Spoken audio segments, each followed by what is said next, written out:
Estamos dando continuidade ao nosso curso e teremos hoje nossa primeira aula sobre o direito de ação. Como já vimos, no direito processual ele se ampara em um tripé referente a três institutos basilares, que são a jurisdição, a ação e o processo. Já vimos nas aulas passadas um estudo sobre a jurisdição. A partir desta aula estaremos estudando o direito de ação e assim que concluirmos o estudo do direito de ação, iremos estudar o Instituto do Processo. Pois bem, primeiramente é necessário buscarmos compreender esse direito de ação. Eu não gosto de falar em conceitos, porque os conceitos são engessados, né? Eu prefiro trazer uma concepção sobre o Instituto. Nós já estudamos acerca dos conflitos de interesses e vimos que é normal na vida em sociedade, até porque todos nós temos desejos, temos aspirações. É normal que o nosso interesse encontre resistência na pretensão de outra pessoa. Então, sempre que alguém se põe com uma pretensão contrária ao interesse almejado por nós, é natural que se instaure um conflito, chamado de conflito de interesses. Esse conflito de interesses, em regra, será resolvido através da aplicação pelas próprias partes conflitantes, a aplicação daquelas normas que regulam a vida em sociedade, respeitando a ordem jurídica. Acontece que, em algumas situações, isso não será possível, de forma que o conflito vai ficar pendente. E o conflito pendente gera o que nós chamamos de lide, né?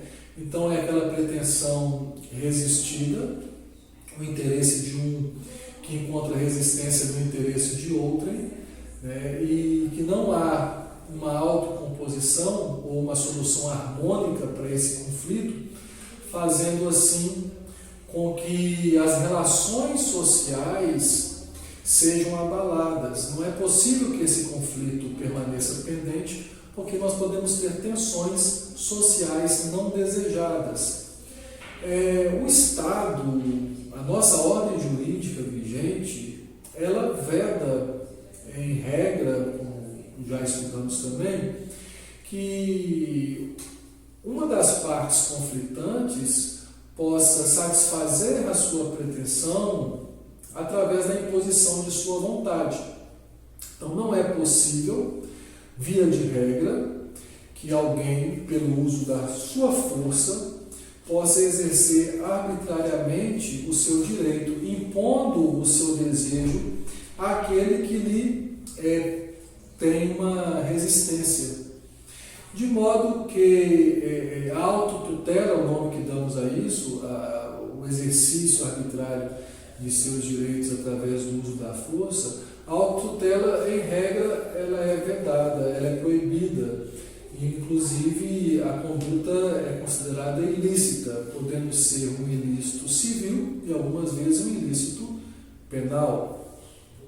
De modo que, havendo essa pretensão que não foi resolvida harmonicamente através da autocomposição, as partes têm que buscar a tutela jurisdicional do Estado a fim de resolver esse conflito de interesses.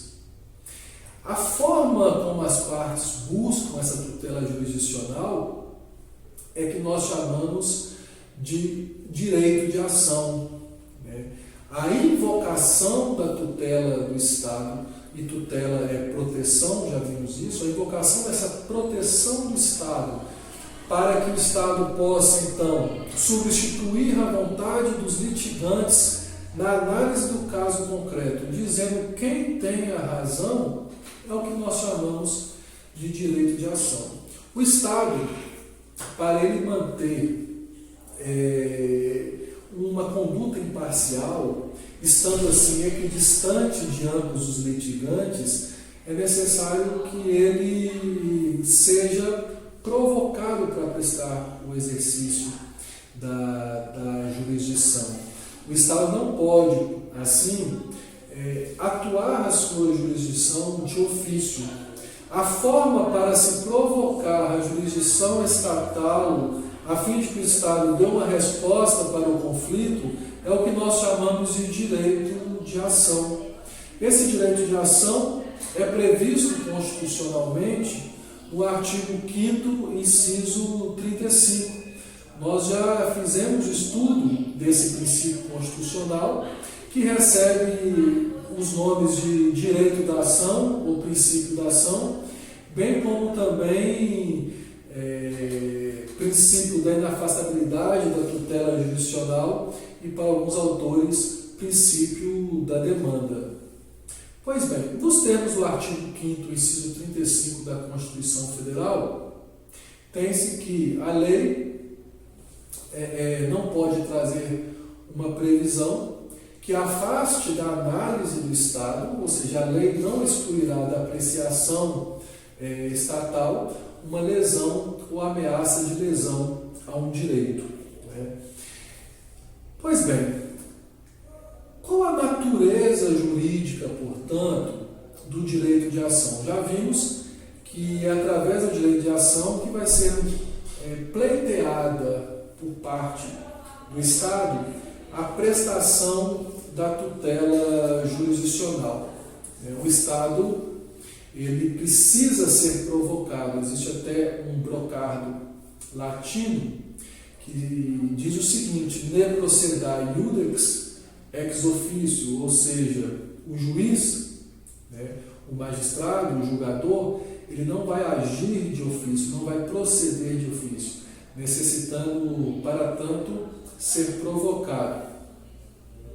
Pois bem, é através, em regra, do protocolo ou da distribuição da petição inicial que o autor vai concretizar esse exercício do direito de ação, pleiteando a tutela jurisdicional.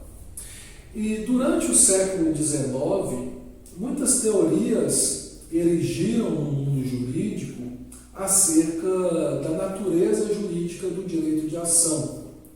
Algumas dessas teorias, vinculando o direito de ação ao direito material pretendido em juízo, ou seja, ao objeto do litígio, ao bem jurídico disputado, tá? Essas teorias são chamadas teorias concretas do direito de ação, porque se pautam na existência do direito vindicado em juízo para que o direito de ação possa ter sido exercido de forma válida. Não havendo reconhecimento na decisão judicial da procedência dos pedidos formulados pelo autor, tinha-se que o direito de ação, por essa teoria, não foi exercido de forma válida porque não existia, uma vez que não foi reconhecida a existência do direito pleiteado, e eles têm uma relação intrínseca. O direito de ação não existe se não houver o reconhecimento do direito material pretendido. Todavia, verificou-se, na própria época, no próprio século XIX, que mesmo quando o juiz proferiu uma sentença de improcedência, ou seja, negando ao autor os pedidos que eram por ele formulados em juízo, mesmo assim o Estado tinha prestado a sua jurisdição, tinha dado uma resposta ao litígio. E se o direito de ação é exatamente esse direito de invocar no Estado a prestação da tutela jurisdicional, a fim de resolver um conflito instaurado no plano concreto, o Estado ele vai ter atuado de forma positiva e dado essa resposta ao jurisdicionado, mesmo que a resposta seja contrária à sua pretensão. E nisso erigiu-se a teoria abstrata da ação, de forma que, por essa teoria, o exercício válido, ou seja, a existência do direito de ação, não depende da procedência ou improcedência dos pedidos formulados pelo autor em juízo, de modo que o direito de ação já existe de forma latente, já existe abstratamente para todos nós. Todos nós, tendo dúvidas acerca de um conflito, de uma resistência que se apresenta no plano concreto a uma pretensão nossa, podemos, entendendo que está havendo uma lesão, uma ameaça de lesão a um direito que entendemos ser nosso, podemos pleitear a tutela jurisdicional a fim de que o Estado, fazendo atuar a lei aquele caso concreto que é apresentado para ele, possa dizer se esse direito realmente existe ou não. Essa simples manifestação do Estado através de um devido processo legal faz com que o direito de ação tenha sido exercido pela gente, porque o Estado está prestando a jurisdição, está dando uma resposta, está dizendo o direito, e daí vem o termo jurisdição, do iuris dictio, dizer o direito.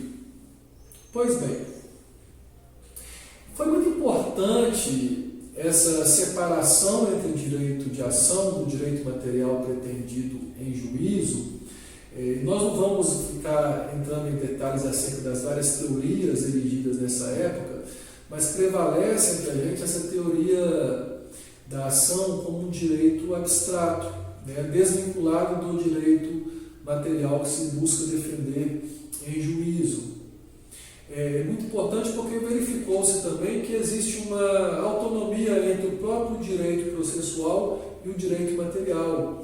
Ambos regulam realidades diversas. O direito processual regula o exercício da jurisdição pelo Estado, a forma como essa jurisdição é exercida.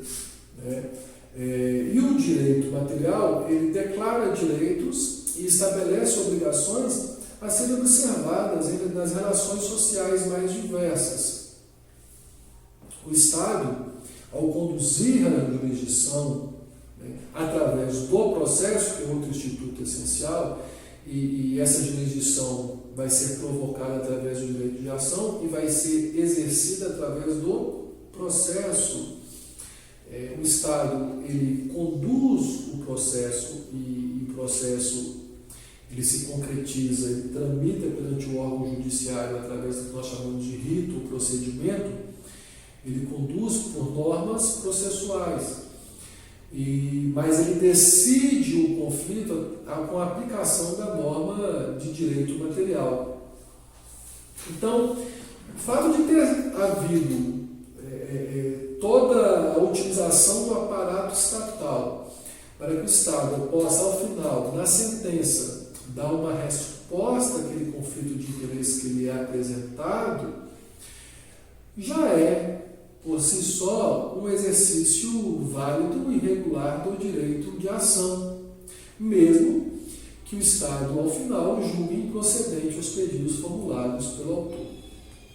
Dessa forma, tem-se que o direito de ação é um direito subjetivo, porque cabe a cada um de nós, é um direito público, porque ele é exercido em face do Estado, porque através do direito de ação se pretende que o Estado preste a jurisdição na tutela dos interesses do autor, lembrando que o réu também, ao formular sua defesa, ele também exerce um direito de ação, mas numa perspectiva negativa, porque ele pretende que aquilo que está sendo pleiteado pelo autor naquele processo seja julgado improcedente, e ele também, por óbvio, tem direito a uma resposta do Estado, o réu também tem direito à sentença. Então, a contrapartida do direito de ação do autor é o direito de exceção do réu. Tem a mesma natureza, esses direitos. Então, é o outro lado da moeda, certo? Então, o direito de ação é um direito subjetivo e público, exercido em face do Estado, obviamente no qual se pretende um direito material em face da parte contrária, mas esse direito de ação ele é abstrato, porque ele independe da existência do reconhecimento desse direito material, havendo assim uma autonomia entre o direito de ação e o direito pleiteado em cada caso concreto. Pois bem, essa é a natureza jurídica que prevalece ainda hoje entre nós do direito de ação. O importante de verificarmos também quanto ao assunto é que nós temos a ação de natureza civil, e no sentido amplo, incorporando aí também aquelas ações trabalhistas, eleitorais. Nós estudamos aquela diferença entre jurisdições, né? E temos a ação penal. E o interessante na ação penal é porque o que é que se busca no processo criminal? Busca-se verificar se houve a prática pelo acusado da conduta considerada como criminosa, a fim de que seja aplicada ao mesmo uma sanção penal, ou sendo demonstrada, ou não sendo comprovada, melhor dizendo, a sua culpa, que seja proferida uma sentença absolvitória. Pois bem, o Estado, para ele se manter idôneo no julgamento de um caso concreto que lhe é apresentado, ele não pode instaurar a relação processual, ne procedere iudex ex officio. Isso é uma garantia decorrente do próprio princípio do juiz natural e também, no contexto mais amplo, que é abarcada pelo devido processo legal. De modo que o Estado precisa ser provocado. Acontece que na esfera criminal, o direito de punir, em regra, também pertence ao Estado, bem como o direito de requerer essa punição. Tudo isso está englobado no ius puniendi, o direito de punir do Estado. Tem-se que as condutas consideradas como crimes são altamente reprovadas pela sociedade, de forma que o próprio Estado tem interesse que elas sejam repelidas e que elas sejam, portanto, sancionadas, aplicando-se assim uma pena a ser cumprida pelo criminoso. Não podemos, assim, ter a mesma entidade requerendo a punição, sendo a entidade que vai julgar e aplicar essa punição. De modo que o Estado ele é dividido em órgãos e competências. Daí surge o que nós chamamos de Ministério Público. A atuação do Ministério Público nessa seara é essencial, porque quem vai exercer pelo Estado esse ius puniendi, essa pretensão à punição de um acusado pela prática de um crime, vai ser o Ministério Público. Ele vai atuar em nome do Estado administrador, sendo que o julgamento vai se dar pelo órgão judiciário, pelo Estado juiz. E é por isso que nós temos total independência entre o Ministério Público e o Judiciário. As atividades do Ministério Público e do Poder Judiciário complementam-se, mas não se confundem. A competência e a atribuição do Ministério Público é diversa daquela do Judiciário. De forma que o promotor de justiça, estando diante de uma situação considerada por ele como criminosa, vai oferecer a denúncia contra o provável autor daquela conduta delituosa, mas vai haver uma apuração através de um devido processo legal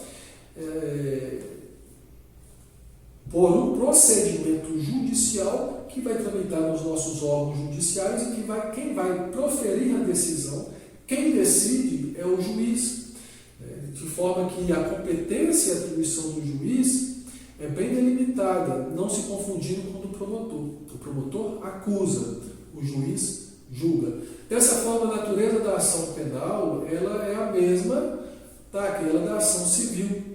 E a independência do judiciário, a independência do juiz ao proferir a decisão é a mesma. Existe uma pretensão punitiva que vai ser analisada no curso de um processo criminal. Ok? Com isso, tivemos a primeira aula introdutória acerca do direito de ação e espero vocês na nossa próxima aula, na qual prosseguiremos com esse estudo. Um abraço a todos.